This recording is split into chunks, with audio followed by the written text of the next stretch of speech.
I'm delighted to say that we are joined now by the Sri Lankan Prime Minister, Ranil Wickremesinghe. Mr. Wickremesinghe, thanks so much for joining us. I guess congratulations on being appointed Prime Minister. I'm sure you would have liked it to be in very different circumstances.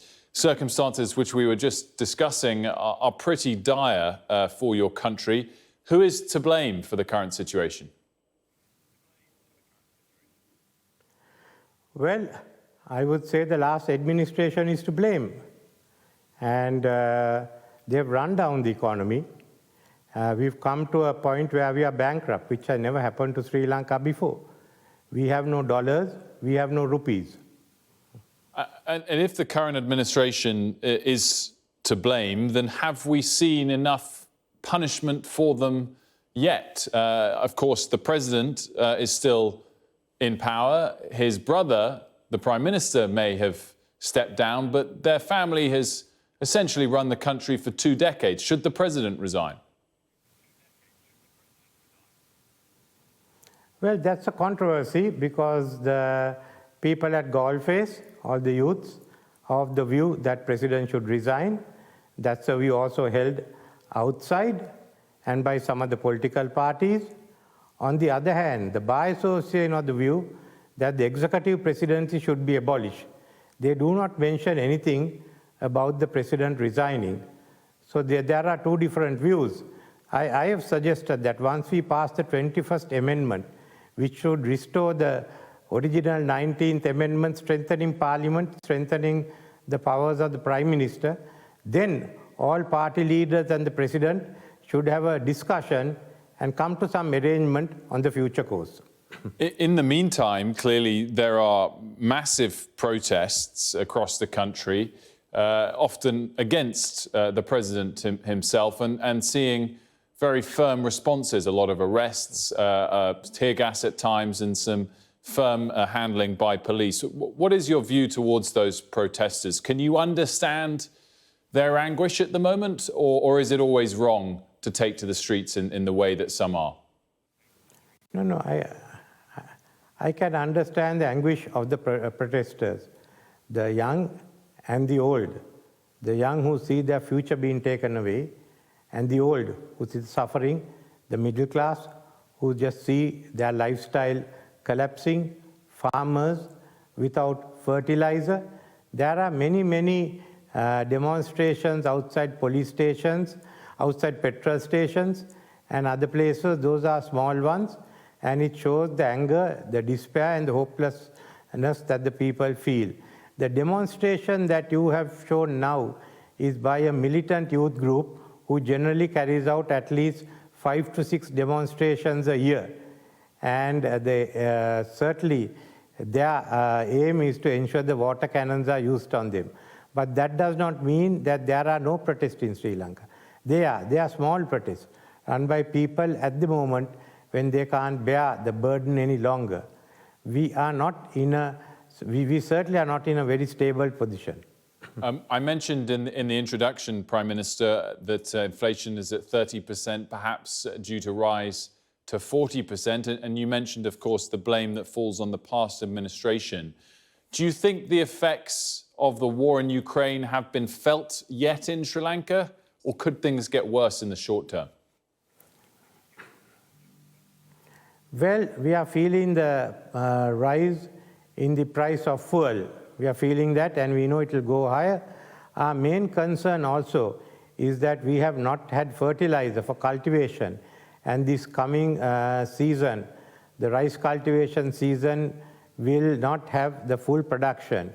Therefore, from about August onwards, there's a possibility of a food crisis in Sri Lanka. That's about the time that the global food crisis will also take place. And we have to see how we survive till about March next year.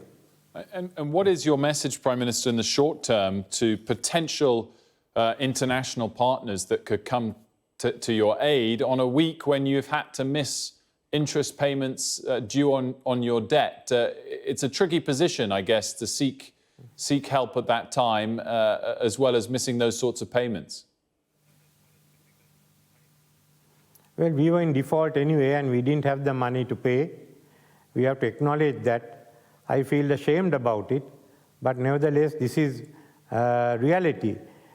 We've been engaging our partners and they've responded well. We've been engaging with the IMF, but as you know, it takes time. India has been the quickest to respond. We've had money from them, which has enabled us to carry on. But we think in the next few months, there will be responses by the other donors. At the moment, would you say it's safe for tourists to come and visit Sri Lanka? Well, those who want to have an exciting time could come here, and maybe they could even take part in the demonstrations. They could hold placards which says for the President of Sri Lanka to go home, or you could hold a placard asking the Prime Minister of your country to go home. All that is option that's available. Well, I mean, it's good to see you being light-hearted, but it was actually a serious question. I mean, tourism is an important part of any emerging market's income. You're not encouraging people to visit, or are you? I mean, it's a genuine question. It's not that we are not discouraging people from visiting, but we understand with the shortage of foreign exchange and some of the demonstration that is going on and the shortage of essentials that they may not visit Sri Lanka at this time. For my final question, and you sounded been very honest about the troubles, and it's encouraging to hear the frankness. And of course, we wish you success in solving the problems. But I just wanted to return to the question of the president and his family, because in an interview you gave to the BBC, I think 4 days ago, you said there's no point looking at the books because the books are cooked. I guess my question is, what did you mean exactly by that? And are you suggesting outright corruption by the president, in which case, surely there should be much greater punishments for him and his family? No, many corporations, statutory corporations, have not presented the correct accounts. Similarly, there are questions about the figures shown by the Treasury. We already find that what was supposed to be 2.6 trillion revenue has come down to 1.6 trillion. Similarly, we have to look at the books of the other entities within the Treasury.